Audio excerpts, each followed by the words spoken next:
Sadar nggak sadar, miliarder-miliarder dunia tuh punya simple habits yang bantu mereka jadi kaya. Dan ini dia 5 kebiasaan simple paling realistis yang bikin kita kaya versi aku.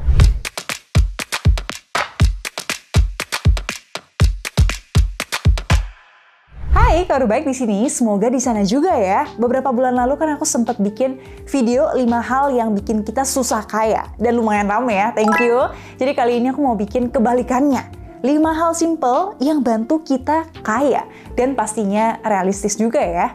Tapi kaya di sini bukan berarti setelah kalian ngelakuin ini sebulan 2 bulan terus langsung masuk orang terkaya sekian di Indonesia ya. Tapi amin, bisa bangun habit yang secara nggak langsung bantu kita kumpulin kekayaan dan maintain kekayaan itu nantinya. Habit yang pertama, stop paying cash. Untuk sebagian orang mungkin masih terbiasa bayar apa-apa tuh pakai cash. Apalagi kaum-kaum di atas milenial nih yang nggak biasa pakai cashless. Aku sendiri termasuk orang yang nggak suka bawa-bawa cash. Jadi ya cashless aja lah, entah debit atau QRIS saja. Dan menurut aku, ini yang bantu aku bisa nge-track nih. Uangku tuh larinya kemana aja sih? Kalau bayar cash ya kan agak susah tuh. Kadang lupa kemarin tuh bayar apa ya? Notanya di mana ya? Utang teman udah bayar belum ya? Jadi kalau dalam sebulan aku ngerasa udah over budget nih, bisa nih ngecek apa yang kelebihan, biasa sih jajan ya. Dan bulan depan bisa lebih bijak lagi nih untuk pakai duitnya. Tapi sebagian orang juga berpendapat kalau cashless itu justru bahaya. Karena kan nggak berasa ya, bayar ini, bayar itu, kayak uangnya nggak keluar gitu loh, tinggal scan-scan aja. Itu aku juga setuju sih. Nah, tips dari aku yang sudah mengalami ya, coba set budget aja. Misal, sebulan top up GoPay itu 500.000 misalnya, ya bayar yang penting-penting untuk jajan-jajan. Kalau saldonya udah habis, ya udah stop jajan-jajannya gitu. Kalau kalian sendiri tim cash atau cashless nih? Coba tulis di komen. Simple habit yang kedua, stop beli barang murahan. Mana nih yang mindsetnya masih mau hemat, ya beli barang murah atau diskonan aja. Padahal justru hal-hal begitu tuh yang bikin kita sebenarnya bisa lebih boros. Kalau barang murah, kualitasnya kan mostly ya sesuai harganya lah ya. Akhirnya cepat rusak dan harus beli lagi yang baru. Kalau beli barang murah lagi, ya siklusnya bakal begitu aja terus. Bandingin kita beli barang yang kualitasnya bagusan gitu ya. Nggak harus branded loh ya. Pasti bakal lebih awet walaupun berasa agak boros nih bayar mahal di awal. Contohnya kita beli sendal, yang murah mungkin harganya 100.000. Tapi 6 bulan pakai udah putus dan sering kegelincir. Nah itu lebih bahaya lagi kan. Berarti cost per use atau biaya sekali pakainya ya 100.000 dibagi 6 bulan sama dengan 16.000 per bulan. Sedangkan kalau kita beli kualitas, misal harga yang agak mahalan, 400.000 gitu. Tapi bisa awet dipakai 3 tahun.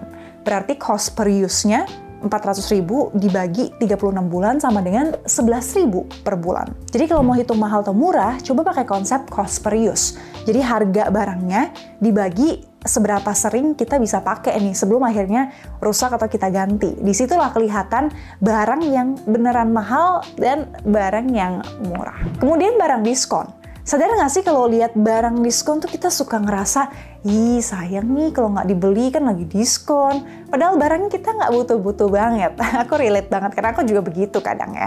Ini yang bikin kita tuh lebih boros berkedok manfaatin diskon. Jadi kalau digoda barang diskon yang mungkin kita nggak butuh-butuh banget, coba kasih waktu 1-2 hari atau 1 minggu kalau masih diskon ya.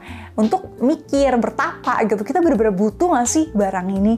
Kalau iya butuh diskon, oke, ya beli nggak apa-apa. Tapi kasih waktu dulu nih untuk otak kita berpikir secara jernih. Dan simple habit yang ketiga adalah auto investing.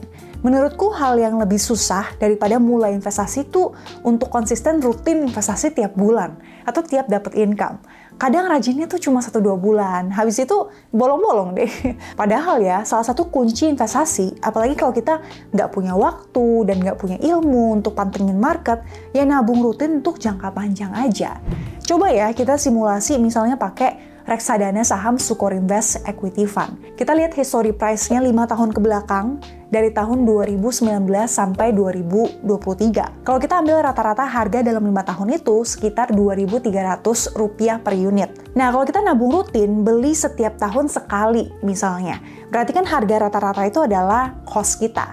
Harga sekarang dibagi harga rata-rata 5 tahun itu dikurang 1 sama dengan 11% untungnya kalau kita nabung rutin. Sedangkan kalau kita nunggu ada duit nih baru kita borong ya, misal di akhir 2023 nih.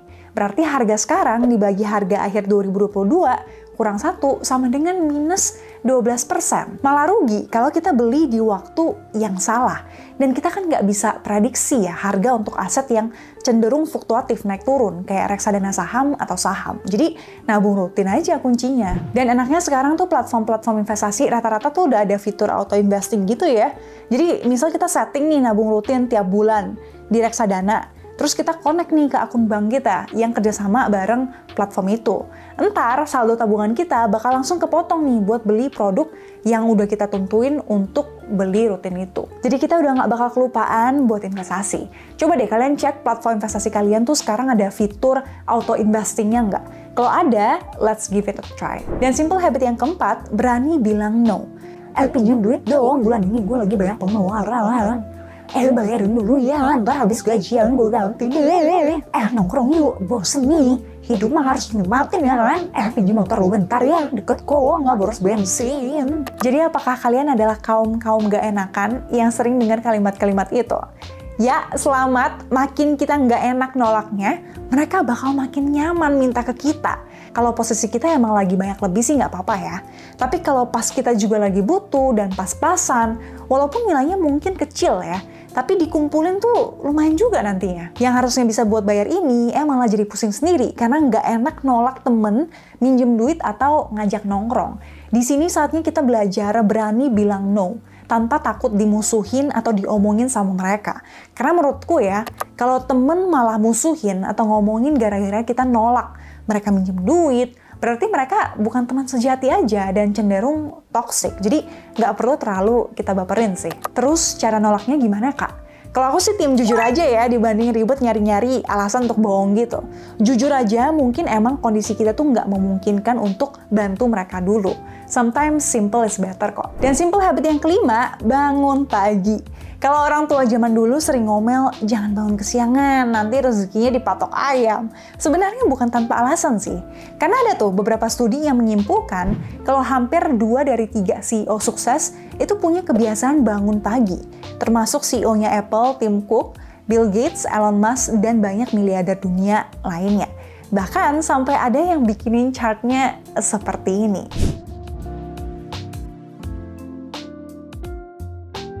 Alasannya simple, pertama, karena produktivitas. Bangun pagi tuh bikin mood kita lebih produktif dan semangat pagi nih untuk mulai kerjain kerjaan-kerjaan kita lebih awal.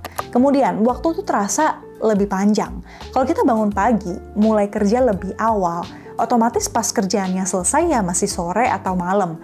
Nggak perlu bergadang sampai subuh-subuh gitu. Dan bangun pagi itu juga baik buat kesehatan, karena bisa bangun sleep habit yang sehat. Karena kerjaan lebih cepat selesai kan, otomatis kita bisa istirahat lebih awal juga, dan bangun pagi lagi besoknya, sampai tercipta siklus tidur yang sehat. Dengan siklus tidur yang sehat, pikiran kita juga pasti lebih jernih, dan badan kita lebih fresh nih untuk kerja lagi besoknya. Selain itu, tidur yang teratur juga bagus untuk metabolisme tubuh. Jadi yang mau diet atau mau badannya in shape, ternyata tidur yang sehat itu penting banget. Dan mungkin kita bakal lebih ngerasain dampaknya di masa depan pas kita tua nanti kali ya. Well, itu dia 5 simple habits yang bisa bantu kita kaya versi aku. Semoga bermanfaat ya. Kalian udah punya habit yang mana aja nih? Atau ada yang mau nambahin? Boleh banget share di komen ya. Thank you for watching. See you di video yang lain dan bye-bye.